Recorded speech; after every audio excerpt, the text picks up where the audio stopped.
All right, so we got a special one tonight. We got Scott Adams with us. He's the author of probably Darren's favorite book, and definitely one of my favorites as well. It's up there for sure. Couple of favorite books here. How to Fail at Almost Everything and Still Win Big, and he's also got another book, Win Bigly. Scott Adams he's been pushing out a podcast as well. It was what's the live feed there? Periscope. He had Coffee with Scott Adams through Periscope, and now he's putting it on podcast. So we get to hear him pretty much every day, and he's got a common sense approach to like figuring out the persuasion and, from both sides of what we're dealing with in the world today. So we're going to talk about all that stuff and self-improvement. And we're super happy to have you on the show, Scott. Thanks for coming on. Well, thanks for having me. I appreciate it. Like I was saying, Darren, I think the book, like how to fail at almost everything and still win big. I remember where I was listening to it on audio. Did I listen to it first? Yeah, and then I think you listened to it and then read it. But yeah, I think that book has probably had the biggest impact I've seen on Darren since we've been doing this for like 5 years. That one or No More Mr. Nice Guy. Yeah, are the two probably out of the last like 50 books. Well, those are the two most profound books I've read in my life. I go back and forth. I just read the one again, actually. I listened to it, and I just finished it today. How to Fail at Everything and Still Win. That one I've listened to probably 4 times now. I find that one's good to listen to, like, once or twice a year and sort of,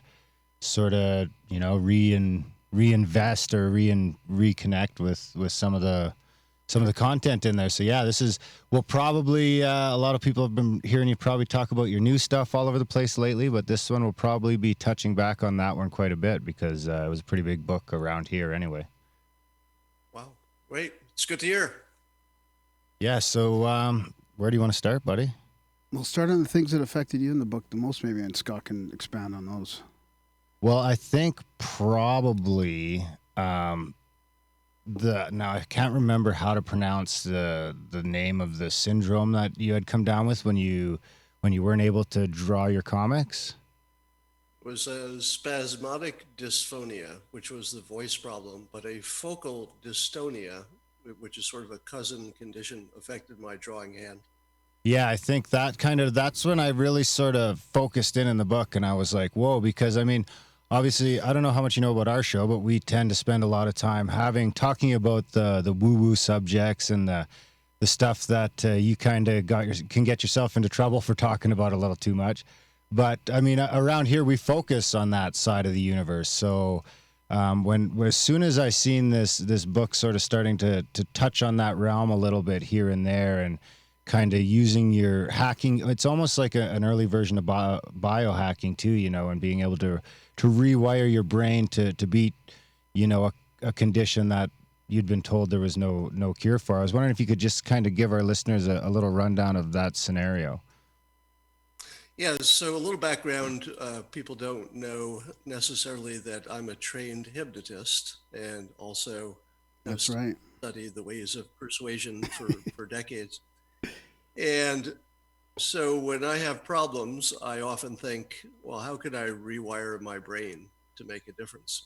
And the story you're talking about was I lost the ability to use my drawing hand for several weeks, maybe months. And what would happen is my pinky would spasm as soon as I touched my hand down to paper with a pen in it. And of course, if your job is drawing, that's a really, really big problem. Now, as luck would have it, the world expert on that specific condition was a doctor at the Kaiser Health facility that I actually go to. So it was a weird coincidence that the expert was local. And so I went to him and said, okay, I got this spasm problem. And he diagnosed it right away. Oh, yeah, that's a focal dystonia. I deal with those all the time.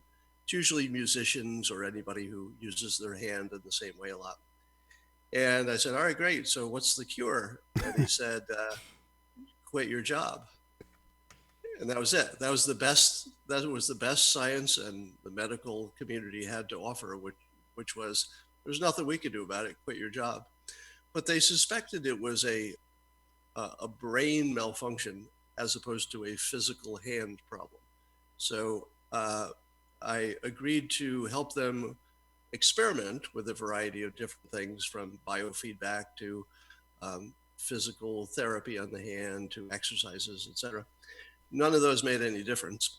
But I was working my day job at the time. This is when I was working my day job while doing the Dilbert comic nights and weekends. And I started just touching a pen to paper very briefly, just tapping it and then taking my hand away before the spasms started. And I would just do that for hours at a time with, if I was in a meeting, I'd just touch the paper and then take my hand away and touch it and take it away. And I would just do that the entire meeting until eventually I could hold the pen on the paper for 2 seconds, which was actually a lot. And then I kept doing it for 2 seconds until I could do it for 5. And somewhere around 10 seconds, my brain rewired and it just took that problem away. And now I can reproduce the problem. If I were to overuse my hand for a period, I would get it back because I've been close to that before. So I know that it's always that risk. But I was in the literature, I believe, according to my doctor, as the first known solution to that problem. Wow. And that it was a brain hack. And the way that I could confirm it was a brain problem and not a hand problem is that when I tried to draw left-handed, I'm mildly ambidextrous. So I thought, well, worst case scenario, I'll learn to draw left-handed better than I can. So some of the Dilbert comics were actually drawn left-handed during that time. But what I noticed is when I put my left hand, which did not have the problem, down to the paper, my right hand would spasm. So it was literally simply watching my hand touch a piece of paper was enough to make the other hand spasm. So that's how you know it was a brain problem. And brains are very elastic. So if you do the right combination of things, in this case, I was just doing the things that worked, meaning touching the paper before the spasm happened. And I would do it so many times that my brain just got apparently wired to do that. And it became my new habit, and the old habit just went away. Yeah, that's a great story. So did that affect your path from there on? Like, did that make you, look at things differently, change your attitude about things? Or was that part of the genesis to like getting to this book finally? Not finally, but you know what I mean? I've never connected these dots before. So your question is sort of perfect. You know how sometimes bad luck leads to something good? You would never choose the bad luck, Yep. But sometimes it opens up a door. And there were a couple things that happened because of it. One of them was that a second time my hand started to hurt. And I thought, oh no, I've overused it again. I might recreate this problem. I started looking for another way to draw. And so I searched online and imagined that there was probably at this point some kind of a computer tablet situation. And because it was a brain problem, I reasoned that if I drew with the same hand that had a problem, with a stylus instead of a pen, and on a computer device instead of paper, that my brain might not recognize it as drawing. Yeah. And sure enough, there was a device called the Wacom Cintiq. Wacom is the company. And it was fairly new, and I got a demo model. They sent me one right away. And sure enough, I could draw like a regular artist draws. And because it wasn't a piece of paper, my brain didn't recognize it as a problem. And so here's the good news. Moving to the technology well before other cartoonists were doing it, it's fairly common to draw this way now using that same device. But at the time, I didn't know anybody who was doing it. But it probably cut my total workload by 50%. So there was a learning curve, but once I learned to draw with a computer, it just can do so many things of, resizing and copying and pasting. And there are just so many advantages. To draw a straight line is the easiest thing in the world. So that was the first advantage. So the bad news with my hand led to a 50% decrease in my workload. You can't get much better than that. But the second thing that happened was years later, when I lost my voice to a mysterious and incurable, we thought, problem called a vocal dystonia. And my doctors were baffled. They didn't know what it was. They didn't have a name for it. I figured that out by Googling it eventually. True story. But there was no cure. Nobody knew what it was. They thought it was a mental problem, etc. And one day just in a moment of inspiration, I thought, I wonder if it has anything to do with that hand problem I had years ago, because they both had that same muscle spasm quality to them, but different parts of the body. So I Googled the term vocal dystonia, and that was close enough for Google to kick up spasmodic dysphonia. Different words, but there was enough of a connection that it found them. And then I played a video, a little audio, video clip of somebody with my same problem.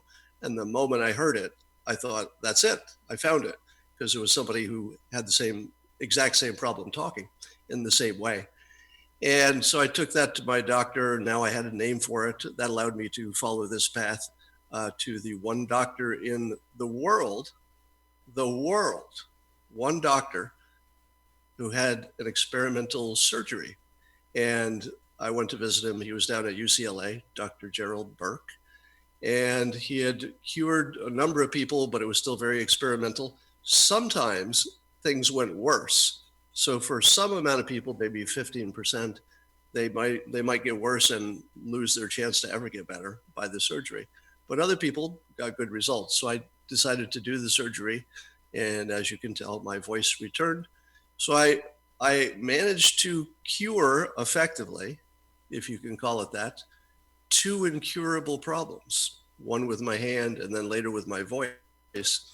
But I probably would have taken much longer and maybe never figured out what was wrong with my voice. And by the way, a lot of people who have this condition never figure out what the name of it is, and therefore can never seek treatment. So the hand problem probably saved my voice, which was a much bigger deal than even the hand problem was. So 2 huge pieces of good luck, getting my voice back and then cutting my workload by half, because I had an incurable medical problem that I also cured. So talk about things working out right. Yeah, no kidding. And then I think with the voice problems, I think you were like that as by that time is when you had started touching into affirmations and things like that. So, I mean, obviously it seems so like I'd been doing affirmations for most of my life. And for those who don't know what that means, it just means repeating or writing down a specific vision of what you want to happen. So before I was rich, or before I was a cartoonist, I was saying, I, Scott Adams, will be a syndicated cartoonist, and that happened. I said, I, Scott Adams, will have a #1 best-selling book, and that happened. I said, I, Scott Adams, will speak perfectly when I couldn't speak at all. So I would repeat that in a way that nobody could understand except me, because I couldn't actually speak. But every time I drove, I would just repeat, I, Scott Adams, will speak perfectly. Now, I never spoke perfectly before, even before I had the problem. I didn't have a great voice. But now I do these periscopes, the online streaming video every day.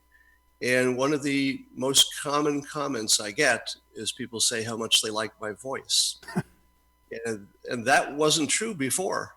Before, nobody said that, because part of recovering from that problem was learning proper voice technique. So I came out ahead voice-wise because I know how to produce proper voice as part of the process of making sure I don't re-injure my vocal cords. So I came out ahead on that too. So did that also change? So all those things, like getting over those obstacles and all, did that end up leading towards your book? Like having all that stuff happen, I mean, did that really change your paradigm at all? My life has been so unusual for my entire, well, really, including childhood. The number of things which have happened to me seem so far beyond what coincidence could explain, that either this is a giant simulation and somehow I've learned how to program it, or there's something to affirmations, or it's just some kind of weird selective memory that makes me think things are happening for me, but maybe they aren't. So whatever the answer is, it's really interesting, but we don't know exactly what that is. All I know is that the number of things that have happened in my life that go just way beyond anything normal, it's just hard to explain through normal means. Now, have you noticed that happening outside of affirmations, or is it?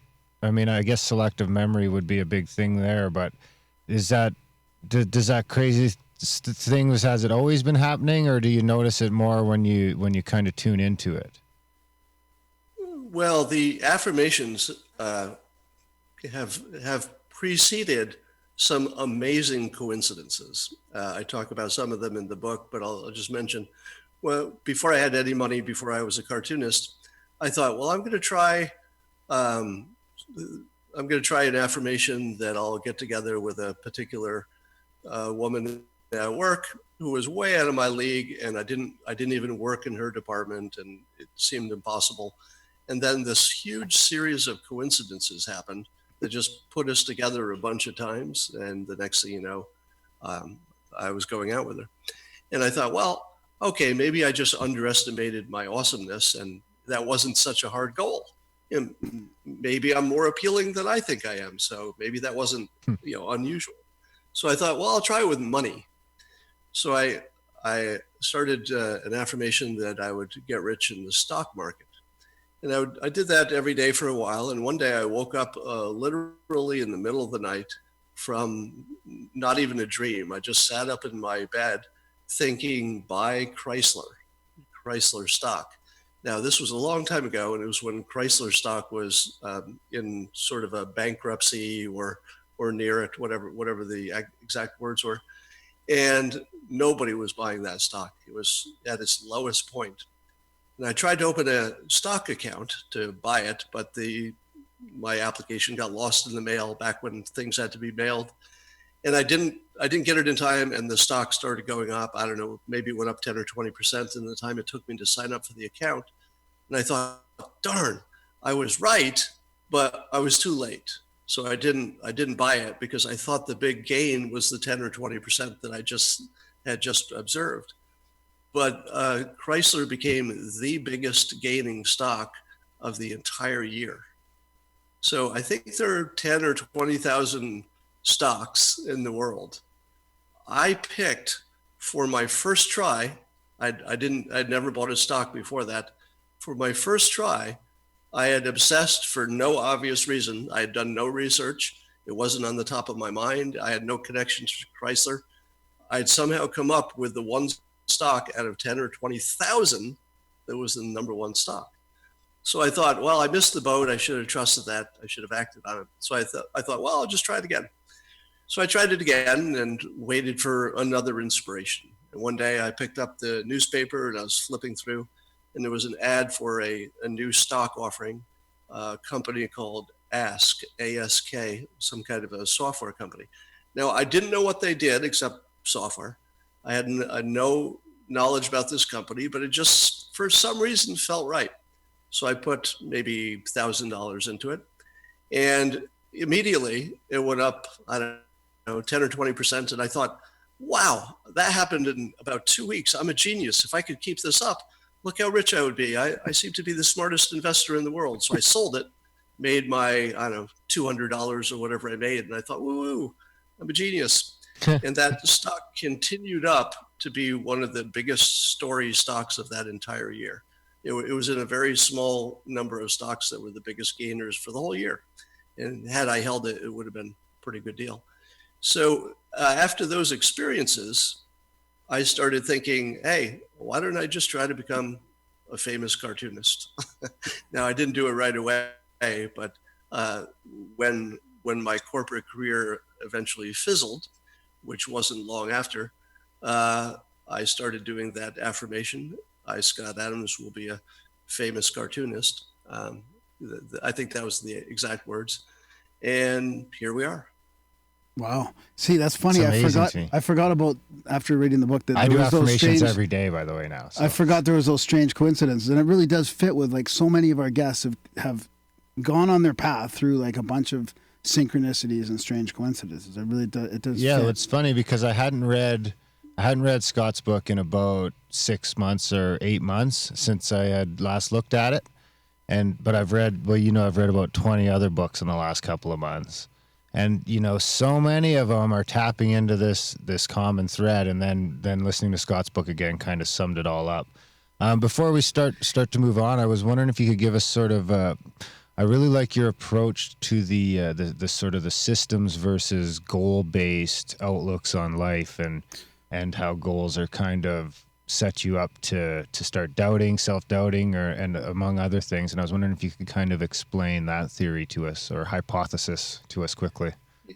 Yeah, so one of the big themes of that book, How to Fail at Almost Everything and Still Win Big, is that systems are better than goals.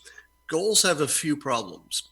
One of the problems is you don't really know exactly what would be your best outcome. So if you pick a goal in our fast-moving, ever-changing world, and let's say it takes you a few months to accomplish your goal, by the time you get there, there's a very high likelihood that something else was a better thing to have done. So you've got to be nimble, and goals lock you in a little bit, and they give you tunnel vision for the goal, which is really why you have them. You pick a goal so that you can focus on it, but that focus necessarily comes out of something, and that means that you might not notice other opportunities. So that's the first problem. The other problem is that if you're using willpower, let's say you're trying to improve your fitness or your diet, and you're saying, okay, my goal is to lose weight, and I'm going to do it by just putting that spoon down. I'm going to push myself away from the table. I'm going to try hard to resist that cookie.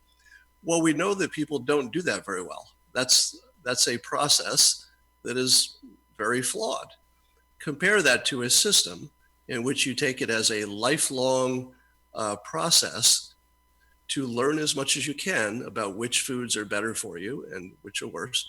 For example, if you wade into it a little bit, you would discover that pasta is better for you, at least in terms of weight, just specifically weight, than a plain white russet potato. Now, if you didn't know that, you would say, I like potatoes, I like pasta, I'll have a potato. But once you do know that, you say, I like them both the same, I'll have the pasta. It doesn't spike my blood sugar the way the potato does. And if you knew, for example, that eating peanuts is very correlated with maintaining or losing weight, because apparently they're just very satisfying. That's why eating a Snickers is somewhat satisfying. If you knew that, then you would have another technique that could help you control your appetite. So learning what foods you enjoy that are also good over time, continuously experimenting, continuously learning, making sure you at least skim any article that says, hey, we learned a new thing about nutrition, at least skim it, find out what that's about. And once you have a base of knowledge about what to do and how to flavor your food so it tastes good and where to find it, a body of knowledge that you've built up over the years, it becomes actually easy to maintain your weight. It's because you've developed just good habits and you have good knowledge about what choices to make. I noticed, for example, just sticking with the weight element of it, and by the way, this would apply to any category. I'm just using it for losing weight. I would go out to dinner, and it would be typical that several of the adults at the table were trying to lose weight or were at least interested in that. And I would look at their choices, just look at what's on their plate. And it would be completely obvious that the people trying to lose weight had no chance because they didn't know what to put on their plate. And they thought they were making good choices, but they would often be terrible choices.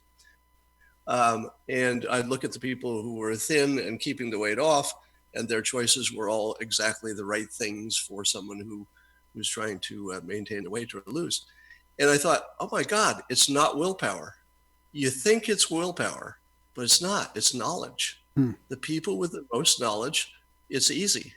Once you reach some minimum level of knowledge, keeping weight off is actually fairly trivial. I found for the last 15 or 20 years of my life, when I should be gaining weight, I reached some of my lowest weight as an adult, and it was all lean muscle. It was all based on knowledge, and none of it was based on willpower. The problem I have with that, or the difficulty I see, is I use bacon and egg sandwich as an example.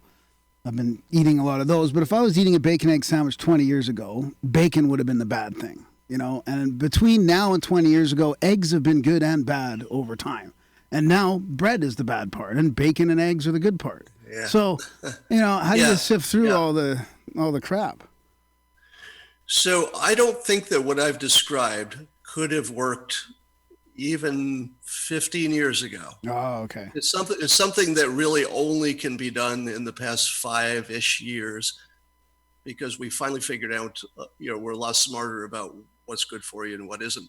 But what I also, beyond that, I recommend that people use their body as a little, a lab, and they just try stuff. Yeah. So if you think the keto diet, you think you want to give that a shot, I say try it, see if it works.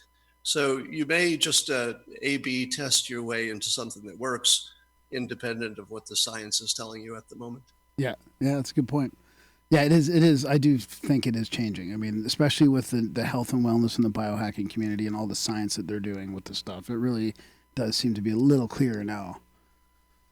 Yeah. So where do you want to? And I also advise people weigh themselves every day as part of a system. The old thinking was, if you look good in the mirror, you're good.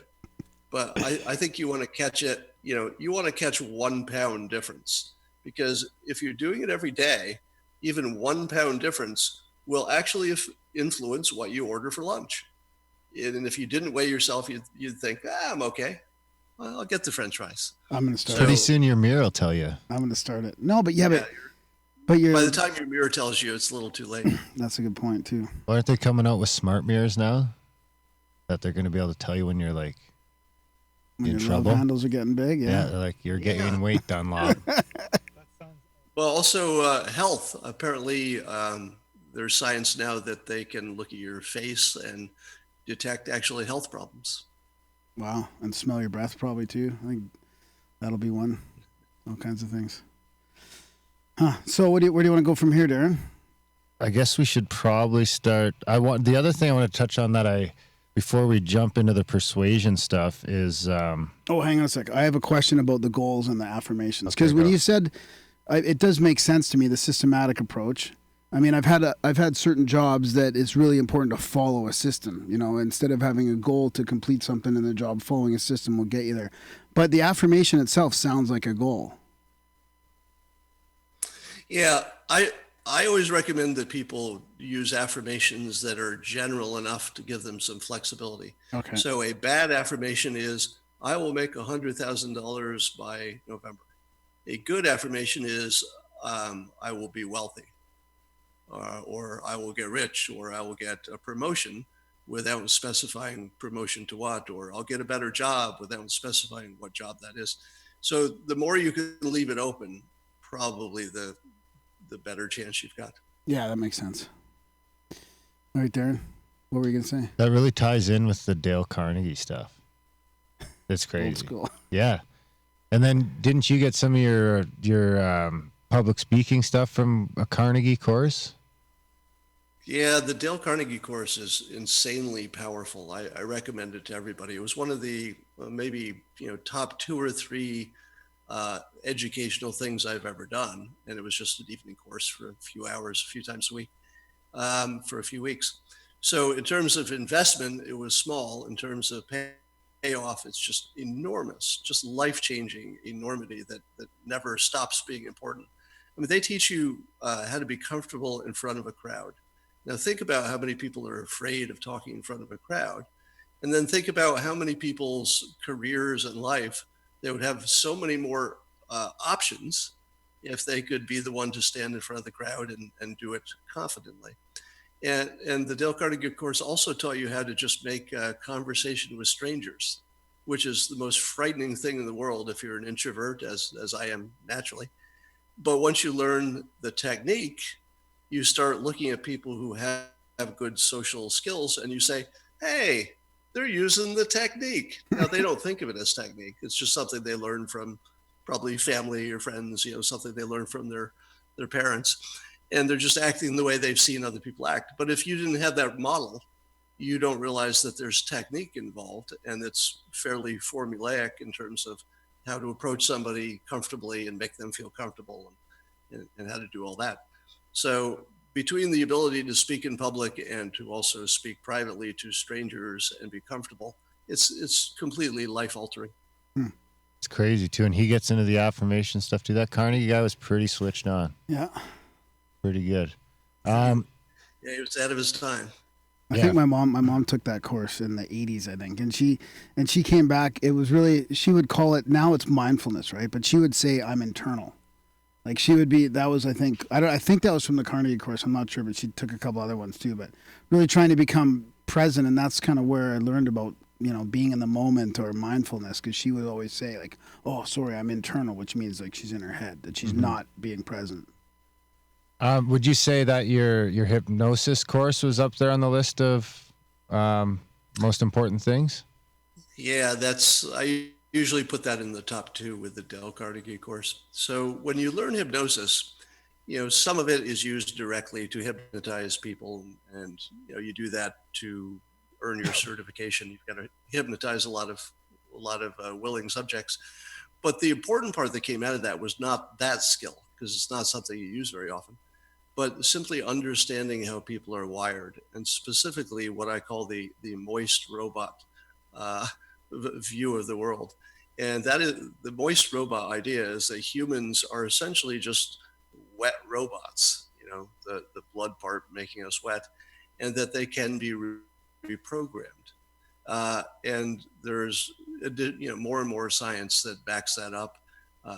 Brains are far more programmable and modifiable than we used to imagine, and now it's fairly common knowledge. So learning that early allowed me to see people acting irrationally and to put it in perspective, which is, without the hypnosis training, if I saw somebody ignoring facts and arguing some way that looked crazy or emotional, I would say, well, if I use my facts and I've got good sources and I use my reason and common sense, I can convince this person. That never works. Maybe it's worked somewhere, but it so rarely works that reason and facts will change anybody's mind, that until you've actually gone through a sort of a hypnosis kind of experience, learning it in particular, you don't understand how irrational people are and how susceptible they are to suggestion. And once you see that context, you see somebody who's literally looks crazy to you, you can tell yourself a few things. Number one, I'm not going to change their mind by my logic and my facts. It's just not going to happen. Number two, I look like that to other people. And that's a huge awareness jump. The moment you say to yourself, it's not just other people, I look just like that to them, and they can't change my mind with their facts and reason either. Once you get that, you're at another level of understanding your world, and you can operate more efficiently because you understand it more clearly. It gives you, just better vision on what's really happening. So when I want to influence somebody, for example, instead of saying, here's my facts and my reasons, I'll start agreeing with them. It's like, oh, you feel like that? Yeah, I can see that. Yeah, the science does back up what you're saying. And I'll agree with as much of it as possible until they feel comfortable with me and we have some trust. Because you can't communicate at all until you develop trust. Because otherwise people will hear your words and they'll say, yeah, you're lying to me, or yeah, you're just saying that because, or you don't really believe that. They have to trust you before they trust the words and can actually hear them the way you're presenting them. So I will first build trust, and then that's just one of the tools of persuasion. There are lots of others, but then I'll dip into my toolbox to figure out what to do from that point on.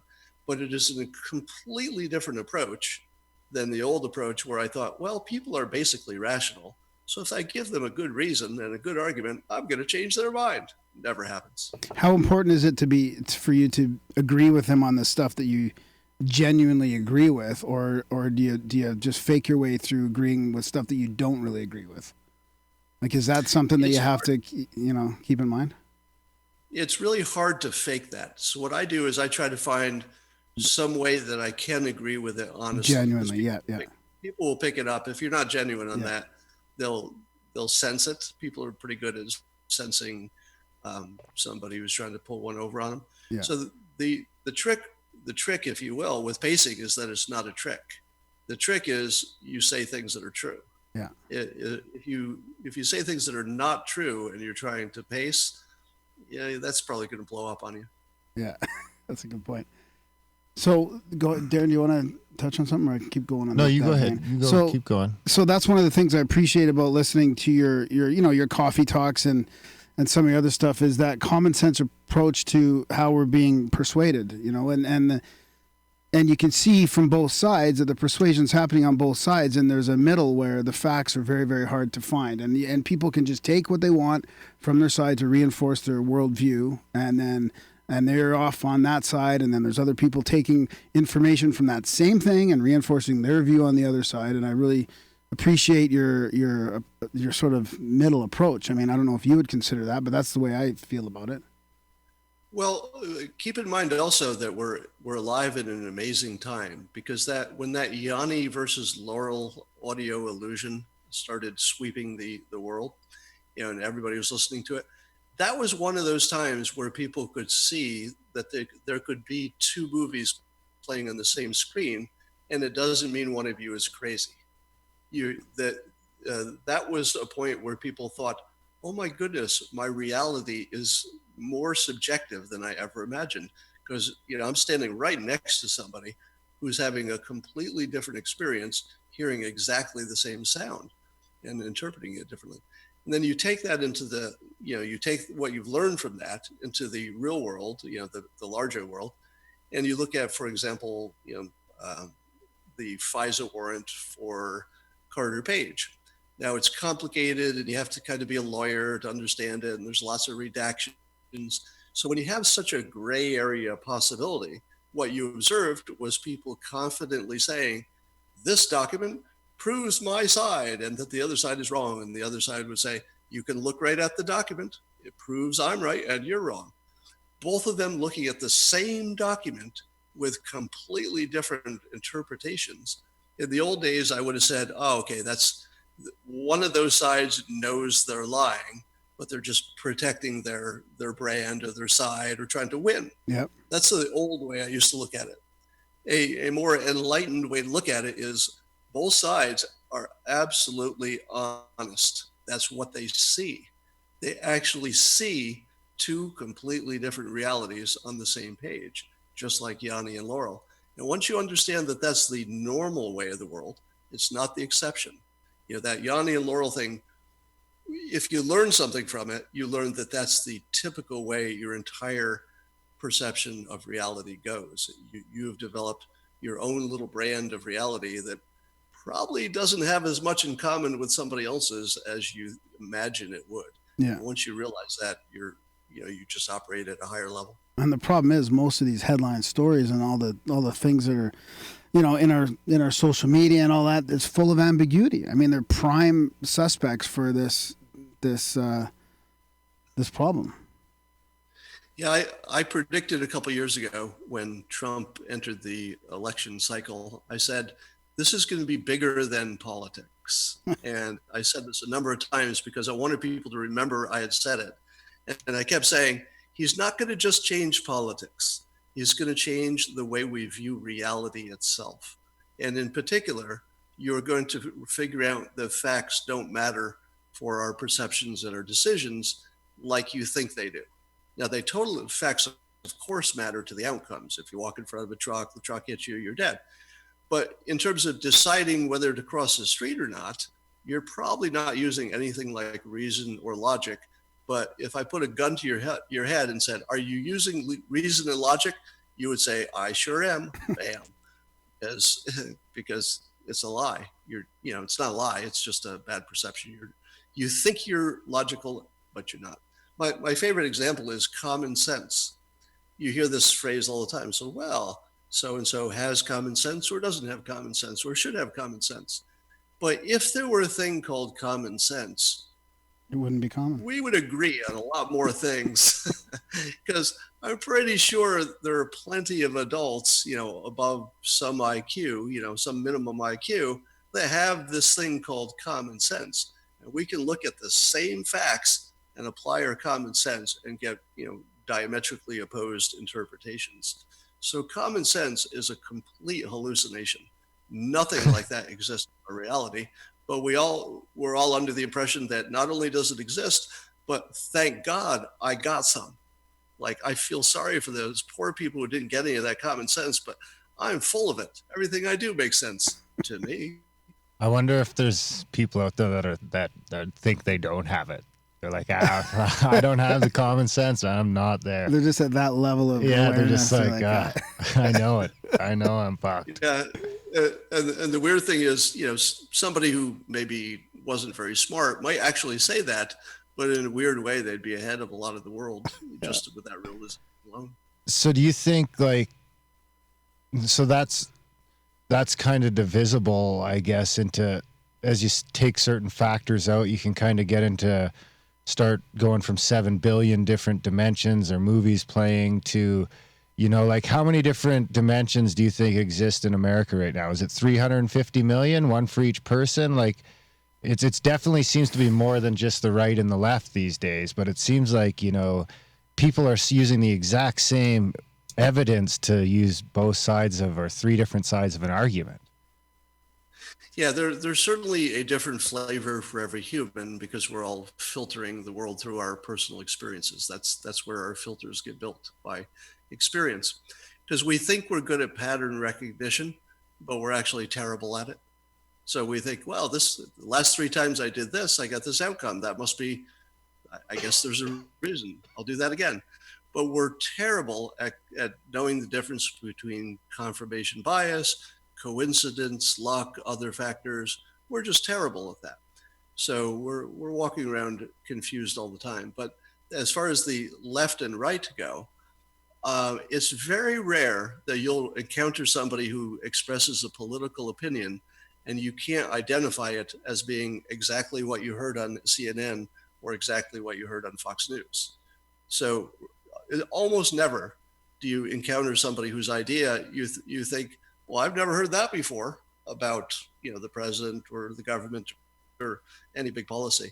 Every opinion seems to be suspiciously close to what the media closest to your side is framing. So that should be your first hint that we don't have free will and logic and common sense in the way we've always imagined we do. But you show me the people who have independent political opinions that don't sound exactly like the talking heads, and then I'd say, well, maybe that person has something extra going on there. We talked a little bit before we started recording about, like, just watching the news. I mean, that's something that you do, is you deconstruct the news, and you obviously you try to keep a partial view of it.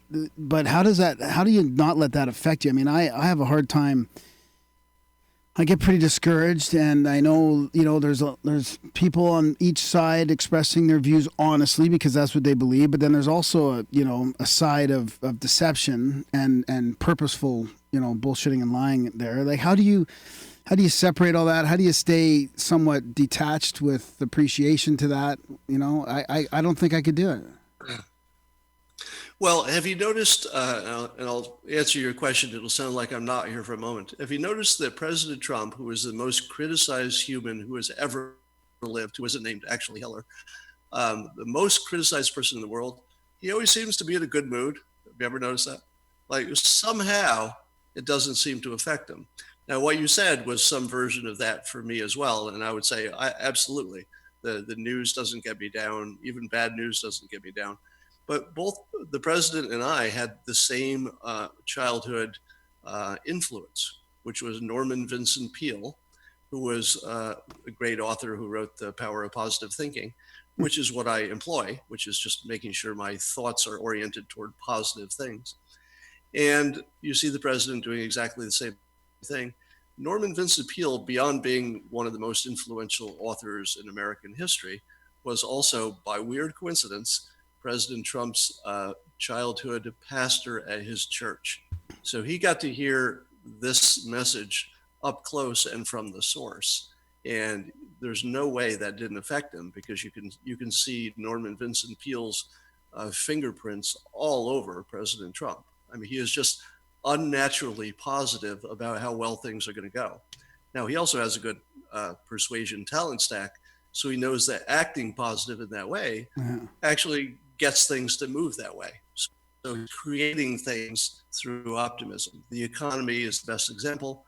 If you think it's going to go well, you invest today because you don't want to miss out on all this good stuff that's going to happen. And it's the investing today that actually makes it go well. Yeah. So if he can convince everybody, hey, things are going great now and they're going to go greater tomorrow, then it actually happens. So he's actually willing into existence things that weren't going to happen on their own, literally by thinking them into existence and persuading enough people to think in the same direction that they act on it. And that's a big part of the reason that I imagined he would be successful. He has that talent. Yeah. Is that when you join the alt-right? So, yeah, I don't talk about the alt-right. I'm not one of those guys. I'm not even sure they exist anymore. I feel like nobody is. They're part of the alt-right anymore. But I never was. I'm socially left of Bernie, but I do appreciate the president's powers of persuasion. So, you know, it's not an accident that he and I have an unnatural ability to withstand intense criticism and bad news and potential doom. A lot of that has to do with a preference to keep our minds on a positive kind of a plane. I was joking, by the way. We've been accused of alt-right more than once around here for just talking about, if you say Trump, you get in trouble these days. So you're saying I should read this book? We actually have The Power of Positive Thinking by Norman Vincent Peale on the shelf, and I haven't read it yet. Should I put that to the front of my pile? You know, I don't know. I haven't seen it in a while, so I don't know if it holds up in terms of the modern mind and whether it's written in a way that you would find compatible. Certainly for a historical perspective, you should definitely dig into it a little bit. But there are probably, my book How to Fail captures a lot of the most essence of it. Tony Robbins would be the modern prophet of that way of thinking. The summary of Tony Robbins' act, if you can call it that. And by the way, Tony Robbins is the real thing. I haven't taken his course, but I know enough about what he does. He also has a background that traces back to the same hypnotists where I got my training, at least in terms of influence, not the actual person. And what he does is teaches people how to change their minds to change the world. If you get your mind right, then things start working out for you. And that's very real and very powerful. And people who go to his courses will tell you it does change them. And this has been going on for, I've got a book here that I read, The Game of Life and How to Play It by Florence Scovel Shinn. And that's like early 1900s stuff. She's talking about the exact same stuff. I'll forward that to you, Darren. Really? Yeah. There's people writing about that a long time ago. Yeah, I feel like there are some things that get just rediscovered every few years, and then there's a new book. But yes, people have been onto this for a long time. Yeah. It's funny. I predicted President Trump very early as well. I got a lot of shit for it, a lot of shit. And but I honestly don't know what it was, but for some reason, I didn't know any of the stuff you knew. I just guessed. But for some reason, as soon as I seen him do a couple of those things, I was like, this guy's just going all the way, man. There's no fucking stopping him. Yeah. Yeah, you can pick up on his charisma pretty quickly. And that's, that was a good indicator. Now there's the young politician whose name I can never remember, Alexandria Octavia-Cortez. Yeah, that's something at least like that. close. Yeah. And people are asking me, hey, is she the next master persuader, as I've labeled Trump? And I've said yes, but untrained, meaning that she has the raw material and she's likely to pick up skills as she goes. But one of the tells for that is that although she is, by any objective standard, she's somewhat insignificant because it's a minor office that she hasn't even been elected to yet. But people can't stop talking about her, and even the right, who are her natural enemies, can't stop talking about how they have to stop her. And she hasn't done anything yet. She just has that Trump-like charisma that you can't look away. And that's probably 50% of persuasion, is making sure that people will focus on what you want them to focus on and not what somebody else wants you to focus on. Focus is, by far the biggest element of persuasion. And if somebody can control your thoughts and make you think about what they want you to think about, and she can do that, then you have to be really worried if you're on the other team. So I think Republicans need to be really worried if she keeps accumulating skills. She doesn't have the full stack yet, but I see nothing that would stop her from getting one. So what about the mainstream media and how, we talked about how negative it is against Trump, and over the last couple of years when you've been watching this, when you're seeing that, I feel like they're gonna, if they continue on this path, it's gonna blow up in their face. Like everything they get upset about Trump for, you can look back and you can see Obama or Clinton or both Clintons or somebody else saying that even worse. Like I feel like in this day and age, when somebody can pull a clip together of, showing the exact opposite of what they're saying, it's got to start falling apart. You're assuming humans are rational. Well, but if you look at recent experiences and you just say, okay, did President Trump do something good and useful for North Korea? Everybody in the right would say, well, duh, obviously, we're about ready to nuke each other. Now we're just making friends, and, maybe we'll get some people back, and we got hostages back, and everybody's talking friendly. We're even talking about reunification of all things. We've got Russia on our side, China on our side. Like just about everything is heading in the right direction in North Korea. And it'll take a long time, if even in the best of worlds, it's going to take a long time to build trust and actually get it there. But if you ask somebody who's an anti-Trumper what happened in North Korea, they'll say, well, Trump got played. He got played. How embarrassing. And I'll say, what? What news are you watching? Because to me, it looks like every single thing is heading in the right direction. And they'll say things like, well, look at all the things we gave up. We gave them prestige for nothing. We stopped doing our war games for nothing. We got nothing out of that. And I'll say, you realize that both sides have given absolutely nothing that can't be taken back in a heartbeat.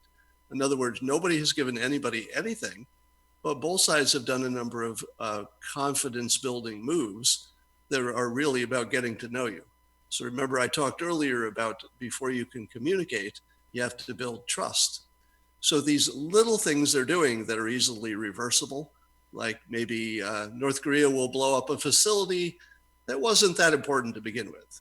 Maybe we'll say we won't do war games, but we weren't going to do them until the fall anyway. And we could ramp them up anytime we want. We've given Kim Jong-un, great respect on the world stage, but President Trump could, pull that rug out anytime it had to be pulled out. He could go back to not respected in a day and a half. So nobody's given up anything. But in terms of the trust building exercises of, well, I'll do a little bit here. I will honestly try to help you get some of the veteran, the bodies back, the fallen. We'll say, we'll do something symbolic too. Those are all very important for building the trust. And that looks like hugely positive steps. But if you think, if you say to yourself, well, clearly there will be these objective things that happen where you can say to the other side, see, I told you it was going to go this way. The other side is not going to say, well, yeah, you got a good point. I see the facts. It's very objective. They're going to say, oh no, you're looking at the wrong facts. You've looked in the wrong direction. Everything is just the way I said it would go. And at any moment now, North Korea is going to nuke us or some ridiculous thing. So I would almost give up on the thought that people are going to see the facts the way you see them. It's unlikely that that's going to happen for the majority of people. Certainly not for the media, because the media's business model requires them to take a side and not the side of truth. So the best you could probably do, and I guess the good news is that the country is so evenly split that if you can move, maybe 2% of the people from one camp to the other, well, you're president. If you can move 2% to the other camp, well, you can get some big bills passed through Congress. So you don't have to influence everybody, which is a good thing because most people are just immovable.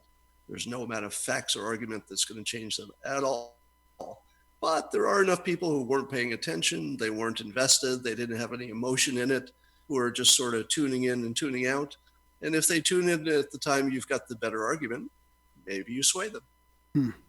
What about the escalation of the polarization, though? I mean, I do worry, and we're sitting up here in Canada, and Darren hasn't been paying attention lately to the mainstream. I'm sort of trying to keep attention on it a little bit without getting too disturbed, but I feel like there's a chance that it's going to escalate even more. I mean, and especially when the violence is starting to happen and it's not being called out by the leaders on either side, especially the left. I mean, to me, that there's no excuse in violence that's not in self-defense, and nobody's calling them out. So how can that keep happening without it getting to some? Well, I'll tell you, this will be the point where I'll regret saying this. Sorry, you don't have to say anything. But I was waiting for the right time. Maybe this is the right time. Okay. We'll try this out. Okay. The two parties have brands, and those brands shift over time. Right now, Republicans are sort of a Trump brand at the moment. They didn't start out that way.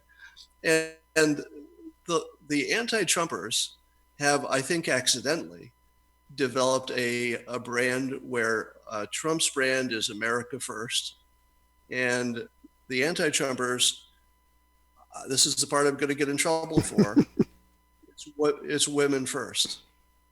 Now, I'm not saying that is a negative, but I'm saying that if you looked at the people that they're most likely to put forward as their leaders, there's the Hillarys, there's the Pelosi's, the Warrens, the Maxine Waters. Kamala Harris.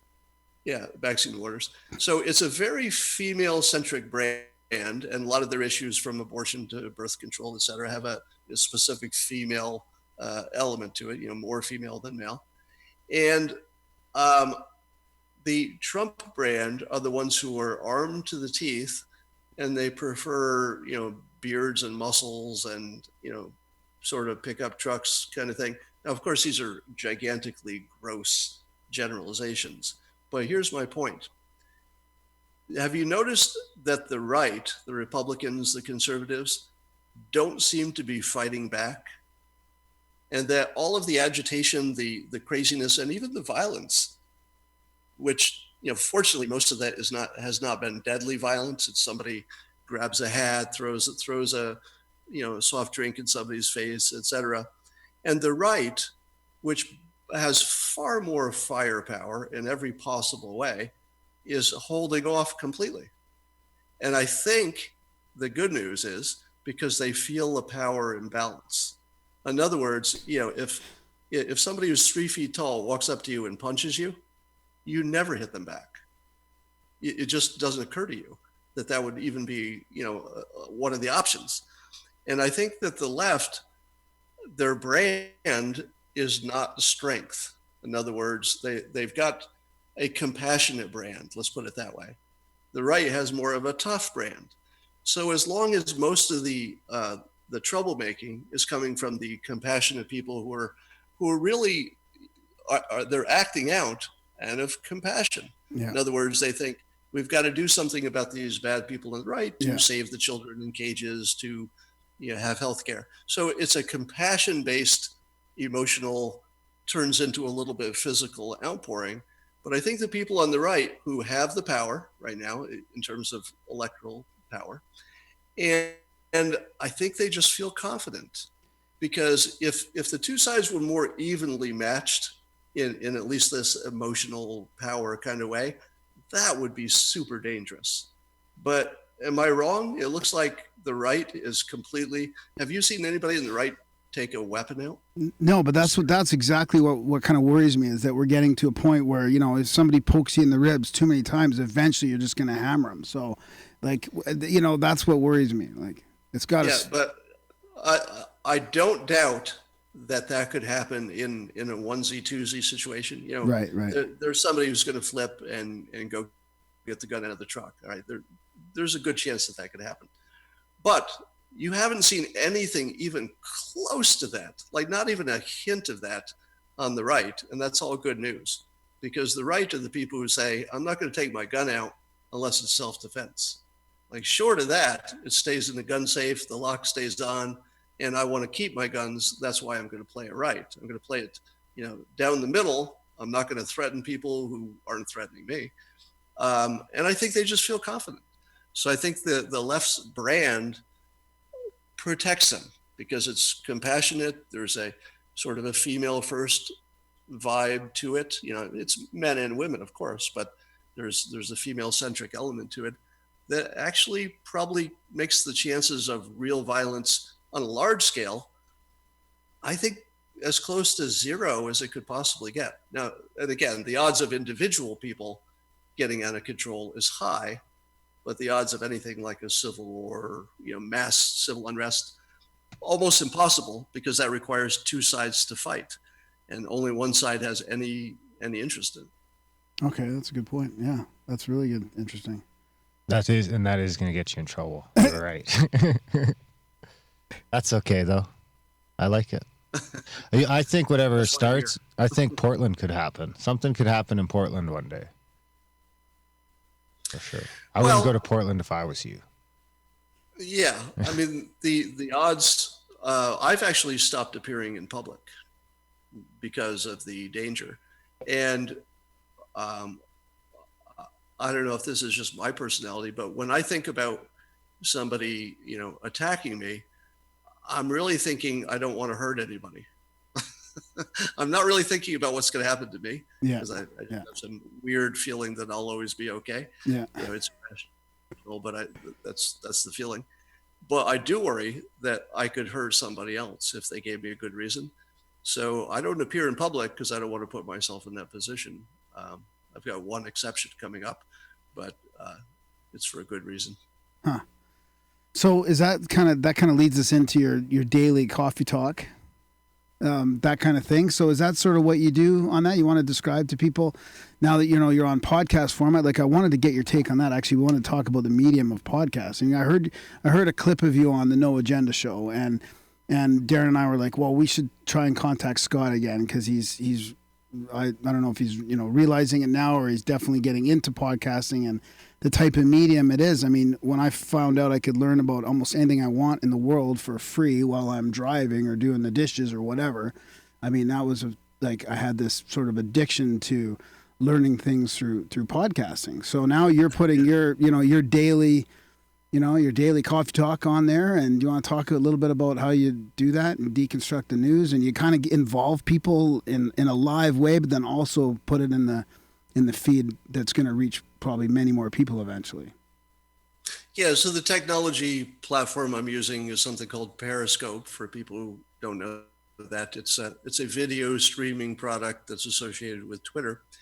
And you just have to turn on your phone or your device, and you're live to the world, or at least the people who want to watch you. And it's extremely personal because the comments are streaming by, and I'm interacting with the comments as I see them, but otherwise I'm presenting my ideas. And it's super casual.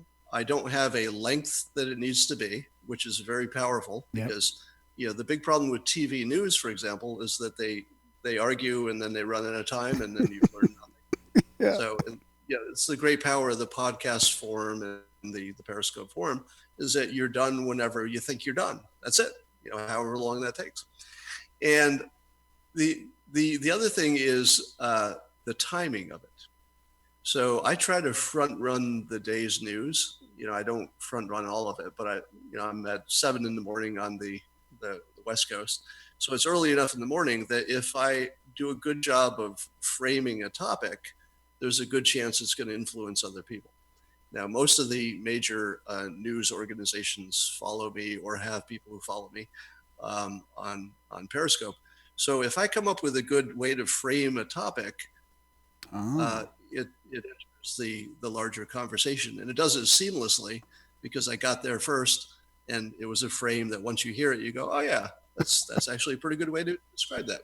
Now, that doesn't mean I do that every day, but that's the power of the medium, that a person just sitting literally in my pajamas. I don't shave. I haven't brushed my teeth yet. I'm in my pajamas, and I just have my cup of coffee and turn it on, And I've said that power in the world from sort of 2016 on isn't really political power in the old way it used to be, and it isn't money in the way it used to be, although obviously those are still sources of power. But the new form of power that's developing could be expressed as a product of how influential you are in terms of your tools. Do you have the technique of influence times the size of your platform? How many Twitter followers, how many Periscope followers, Facebook, etc. So I've got 250,000 Twitter followers, and most of the major media follows me on Periscope. And so if I say something good, using my persuasive ways, it's super powerful, and I can see things that I've framed rippling through the headlines all the time. So that's the exciting part, is that it's real, it's personal. It feels like friends when I'm on there. I see all my old friends and their comments, but yet it's super impactful if I do it right. And I don't do it right every time, but every now and then I can add something to the. I like to call it adding something to the portfolio of thoughts, to add a little diversity in terms of just a new way of looking at things.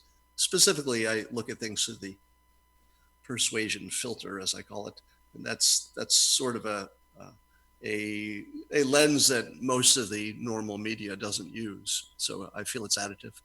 Can you teach us how to persuade people to support the show? Yes, they should support you because you're a show. That actually was a persuasion sentence. The book Influence teaches that people hear the word because, and they think that's a reason, even if what follows the word because is complete nonsense. So what I said was they should support you because you're a show. Doesn't mean, it makes no sense at all. But history would show that if you put that as a tagline, you would get more results than if you just said, "Please support me."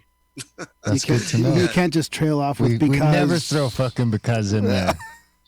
No brainer. That's gold. That's the number. Yeah, that's perfect. So part of the way I sold my How to Fail book is in my blog. When I was doing a lot more blogging, I would always have a tagline at the end where I would do a different because, and I'd say, "You should buy my book because it's Tuesday," or whatever. And people were in on the joke pretty early because I explained what I was doing, but it still worked. I think at that time I was tweeting you saying why you should come on the show, because that was when I first started my your tweet storm? My tweet storm on Scott Adams. Yeah. Before we run out of time, I was wondering, because you've been talking about a couple terms that have popped up into the lexicon now and are pretty popular, but I mean, you've been talking about some of these terms since before they were in the mainstream or in the ether, and they're cognitive dissonance and confirmation bias. And I was wondering if you could give our audience kind of a quick rundown of what those look like. Yeah, like you said, it seems like everybody's using those words now, at least writers and pundits. They became common in the world of Trump. And it's because of that, the people realizing that the facts are not having the impact that they think facts should have. And confirmation biases are human bias to interpret all new information as coincidentally being exactly confirming of our original idea. So using the North Korea example, the people who think that President Trump will fail say, well, look, he got nothing, and Kim Jong-un played him for a fool. And the people who think that the president is talented and knows how to do this stuff say, look at all the progress. They're already talking nice, and you can see them, making progress. So confirmation bias is interpreting all new evidence as supporting what you already thought. The way you wish the world worked is that new information would at least sometimes change people's minds, but it happens so rarely.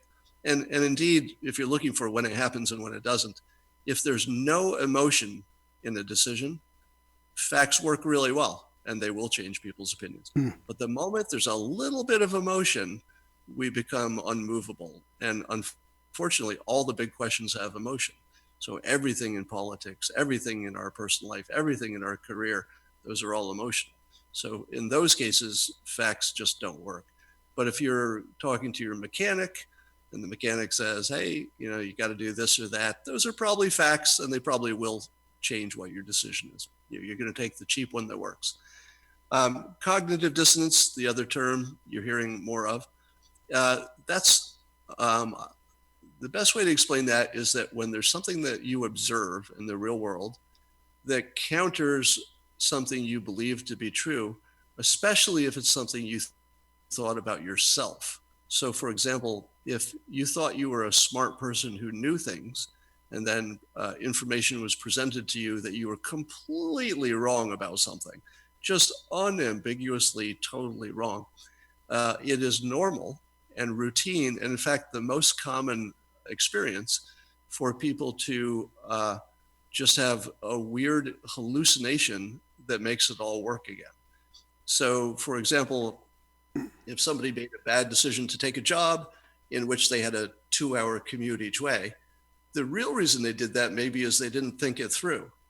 But since they think they're smart people, once that truth becomes evident and people say, why did you take a job with a 2-hour commute? That person is unlikely to say, I just didn't think about it. I guess I was dumb, because that would conflict with who they think they are. They're far more likely to say and actually believe it. This is the key point. They believe it. They say, I really like listening to podcasts, and it gives me 4 hours a day to enjoy my podcast while I'm in the car. Now, anybody listening into that would say to themselves, that's either crazy or it's a lie. But it's not either of those things. It's just the normal way people process inconsistencies with how they think the world should be with the evidence that's right in front of them. So when, for example, President Trump unexpectedly won the election, all the people who said that can't ever happen were triggered into cognitive dissonance. And what did they say? Did they say, I guess the polls were underestimating the number of people? They didn't say, I guess that President Trump did a better job than I thought. They said nothing like that. Those would have sounded like normal, typical, factual, even if it's wrong, they would have seemed like normal, factual things. What did they say? It was Russia. I think Putin did it. Yeah. I think Putin got him elected. Now, I'm not doubting that Putin was messing with our elections. I'm sure all the major countries are messing with each other's elections and processes all the time. So I take that as a given that there's messing going on in all directions. But you can't really identify what percentage of the outcome was because of anything Russia did. And when I looked at their Facebook ads, if you look at the actual ads themselves, they're so laughably poor that anybody who understands persuasion would say, all right, I'm pretty sure these ads didn't make a difference. And I feel pretty confident in saying that at least the ads made no difference at all. Can you make an ad that would make a difference? You can, but people are not good at nailing that on the first try. So someone who knew persuasion, knew marketing, knew sales, they're all related things. They could come up with some advertising ideas that they don't know which one would work the best, but they're all sort of at least reasonable. They use the technique. And then the next part is you just test it, because in the age of the internet, you can test all your messages within 5 minutes, and you'll have an actual useful result. Yeah. Because people will click on it or not click on it. So it's the A/B testing, as it's called. You just continually, rapidly test stuff, is where all the real power comes from, is the ability to test rapidly and adjust. Or you could just get a bunch of dead people to vote, and people that are in the country illegally. That's a good way to influence elections too. Oh boy. That's harder. Yeah. Way to go, Graham. I had to say it. There's more messing on the other side. Believe me. You think so? Yeah. What you mentioned that book, Influence. Do you have any books you've read over your lifetime other than of course yours that you kind of think people should read? Maybe like 3 books you think we should read? Yeah, the follow-up to Influence is just as good. It's called Persuasion, Pre-Suasion. And if you recall back in the summer of 2016, when suddenly everybody on the Clinton campaign side, including all the pundits that favored her, started simultaneously using the word dark. They said, that's a dark speech by that Trump. It's a dark vision. Well, that's an example of persuasion, because if you're thinking about dark as a word, it brings with it every evil, bad thing, every scary movie, every monster, every bad thought. And then you say, well, his speech was dark. All of the bad feelings gets transferred over to the target of your persuasion. So that was probably straight out of the book Persuasion, and either was somebody who studied under Robert Cialdini, the author, or it could have been him. We don't know. I'm going to look at my bookshelf for the actual names of these books.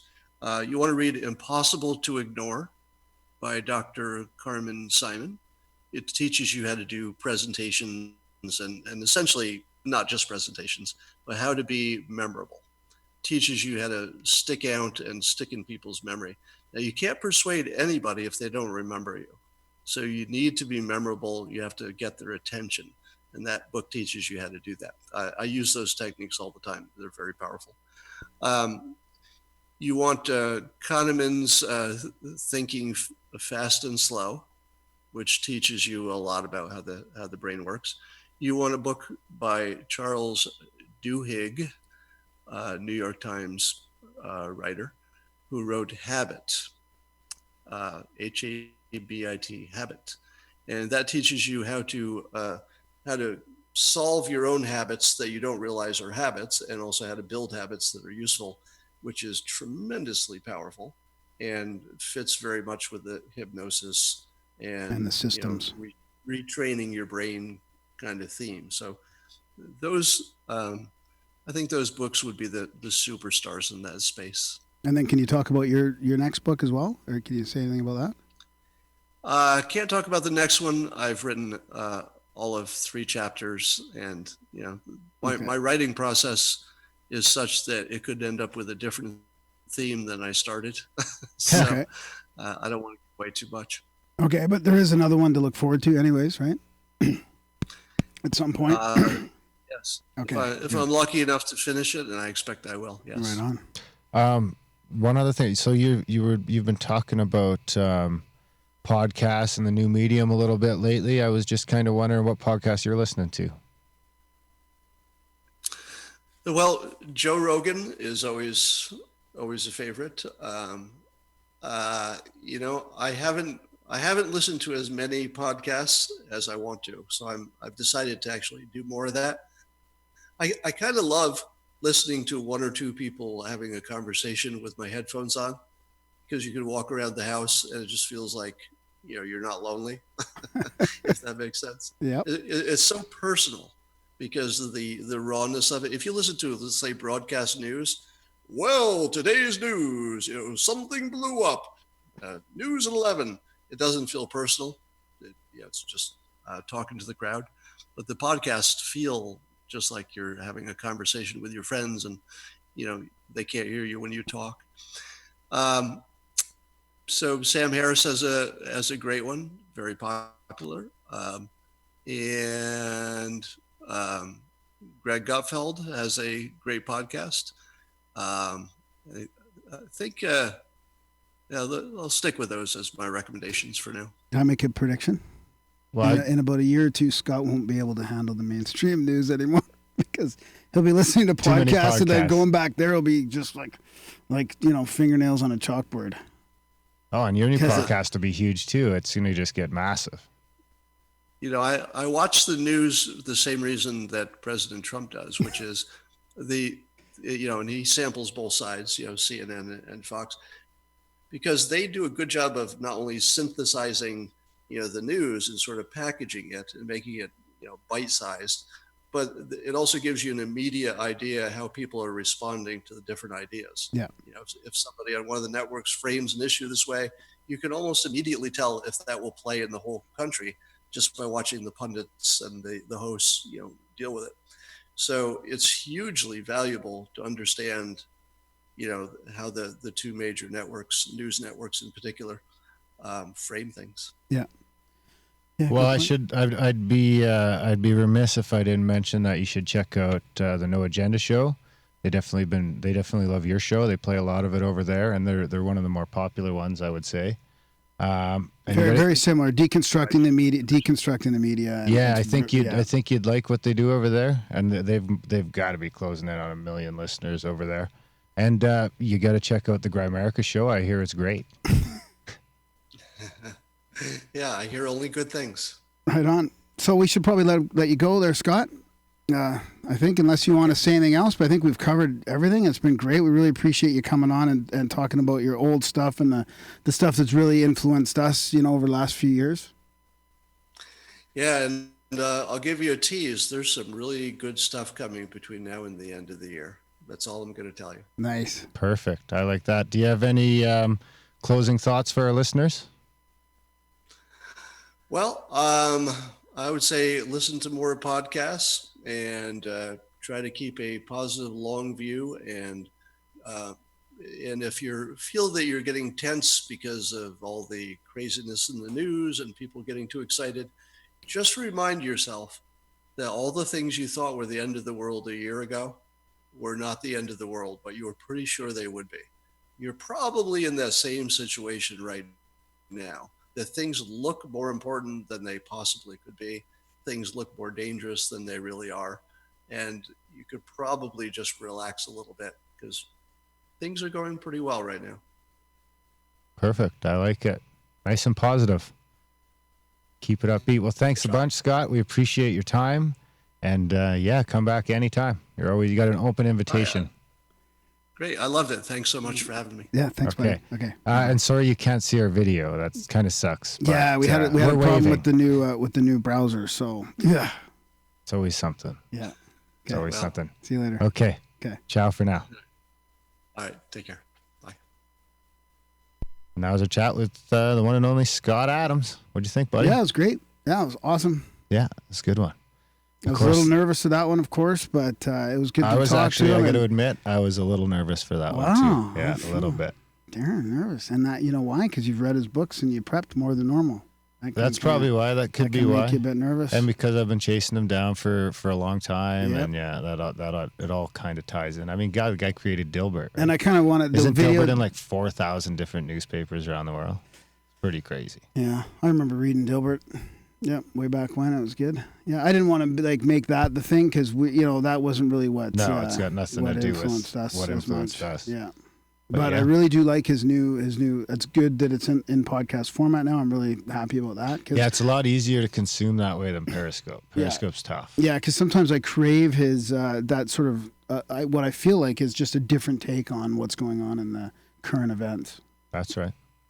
So yeah, that was a good one. One for the books. Support the show because we'd like you to support the show, and because if you don't, we're gonna have to do all sorts of stuff we don't want to do, and we don't want to do that. So just support the show because we're a show. Okay, we'll think of another one next time. Yeah, send in your becauses. Yeah, that's a good one. You know what? I'll put out a fucking tweet and a Facebook thing that says, "Why do you support the show?" Because and we'll get a ... Yeah. Yeah. And we'll see what people say, and then we'll have infinite number of things to won't use. be infinite, but we'll get a few anyway. So support the show, grimerica.ca/support. It is really is the only way you're going to hear these sorts of conversation is in the podcast format. It's really the only way. And if you don't support them, then it makes it tough. That's true.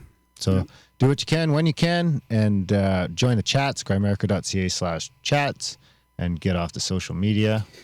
I just thought of another reason to support the show, like a real one. Because if like you said, if podcasts don't get supported, eventually, like I'm surprised he's even allowed on Twitter in a way. I mean, there's so much banning and stuff going on Twitter and YouTube that eventually we could be shut down, we'll be licensed or something, and we will need an infrastructure, need a support network to keep going, really. Yeah, and it's best to have it. People without that will not be able to continue. That's right. So if we ever need to start doing our self-hosting, it's nice to be in the position to be out in front of all that stuff. That's exactly what I'm saying. Yeah. So support the show because. Yeah. All right, guys. Check out the show notes. Do all the stuff in there. Support the show. Rate the show. Share the show. And have some fucking good vibes for your weekend. Right on, all right, guys. The positive long view. There you go. I like that. All right, guys. Thanks for listening, and we will see you next week. And thanks to everybody. Are we thanking people that are still there Thanks live? Yeah, thanks if there's anybody there. You're tuning in live. Yeah. Checking out the live show. We'll be back probably in like 2 hours. Are we doing that one live or are we done? I don't know actually. It'll be audio. It won't only, be video. If we do it live, it'll be audio only, but it would be nice to get people's questions and takes on it if we can continue okay, that. So that'll we'll be about the Portland problem and a little bit in depth with somebody that's from there that kind of got someone who's pissed off at me for opening up my mouth. Well, and then also about psychedelics and some of that. We'll agree on some stuff. That'll be a fun one. Yeah. Great. And we haven't decided whether or not that's going to go in the block budget or not yet. So you might want to tune in just so you can say you caught it. That'll be in 2 hours from now. 8:30, right? Yep. So that'll be 2 hours from now, motherfuckers. All right. Ciao. Kill it, Brody.